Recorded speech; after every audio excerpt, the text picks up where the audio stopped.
Hello, అందరూ బాగున్నారా? ఈరోజు మనం ఇంట్లో ఉండే ఒక ఔషధ రత్నం గురించి మాట్లాడుకుందాం. అదే వెల్లుల్లి. ప్రత్యేకంగా శక్తివంతమైన ఒక పాయి వెల్లుల్లి గురించి తెలుసుకోబోతున్నాం. వెల్లుల్లి అంటే ఏమిటి? వెల్లుల్లి వంటలకే కాదు, ఆరోగ్యానికి కూడా వరంగా పనిచేస్తుంది. మన ప్రాచీన ఆయుర్వేదంలో, సిద్ధ వైద్యాలలో ఇది ముఖ్యమైన ఔషధంగా చెప్పబడింది. ఇందులో 2 ముఖ్యమైన రకాలు ఉన్నాయి. సాధారణ వెల్లుల్లిలో చిన్న చిన్న పాయలుగా ఉంటాయి. ఇంకొక దానిలో ఒకే పాయి వెల్లుల్లి ఉంటుంది. చిన్నగా కానీ శక్తివంతంగా ఉంటుంది. ఔషధ గుణాలు, పోషక విలువలు తెలుసుకోబోతున్నాం. 2 రకాల వెల్లుల్లిలోనూ అలసిన్, శక్తివంతమైన antibiotic, sulphur, vitamin B6, vitamin C, selenium, fibre, తక్కువ క్యాలరీలు, బలమైన యాంటీ ఆక్సిడెంట్లు గుణాలు ఉంటాయి.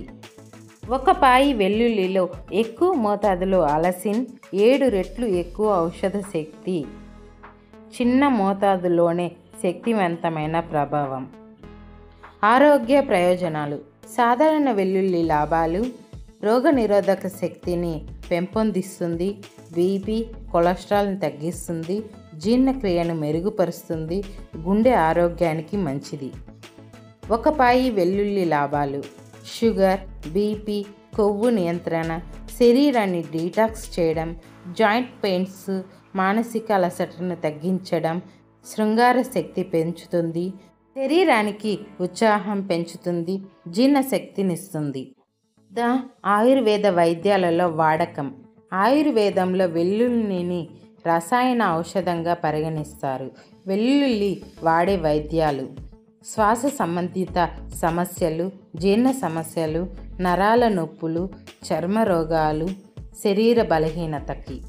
సిద్ధ వైద్యంలో ఒక పాయి వెల్లుల్లి చెరకు, బెల్లం లేదా తేనెతో కలిపి వాడుతారు.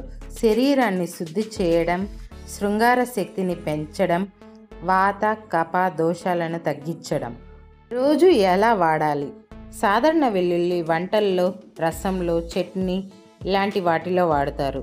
ఒక పాయి వెల్లుల్లి ఉదయం ఖాళీ కడుపుతో గోరువెచ్చని నీటితో లేదా నెయ్యితో తీసుకుంటారు. వంటల్లో కూడా వాడచ్చు. ఆధ్యాత్మిక విశ్వాసాలు. అమావాస్య, పూజ రోజుల్లో కొంతమంది వెల్లుల్లిని తీసుకోరు. ఇది తామసిక ఆహారంగా పరిగణించబడుతుంది. కానీ ఆయుర్వేదం లోపల కూడా చరక సంహిత లాంటి గ్రంథాలలో వెల్లుల్లికి ప్రత్యేక స్థానం ఉంది. ఒక పాయ అయినా పలు పాయలైన వెల్లుల్లి మన శరీరానికి రక్షణ కవచం, మన వంటలకే ఔషధం. ఇలాంటి ఆరోగ్యపూరిత వీడియోల కోసం ఈ వీడియోకి లైక్ కొట్టండి, కామెంట్లో మీ అనుభవం చెప్పండి, షేర్ చేయండి. మరీ ముఖ్యంగా సబ్స్క్రైబ్ చేయడం మాత్రం మర్చిపోకండి. పారంపర్యాన్ని ప్రస్తుత కాలానికి కలిపే ఈ ప్రయాణంలో మీరు భాగస్వాములు అవ్వండి.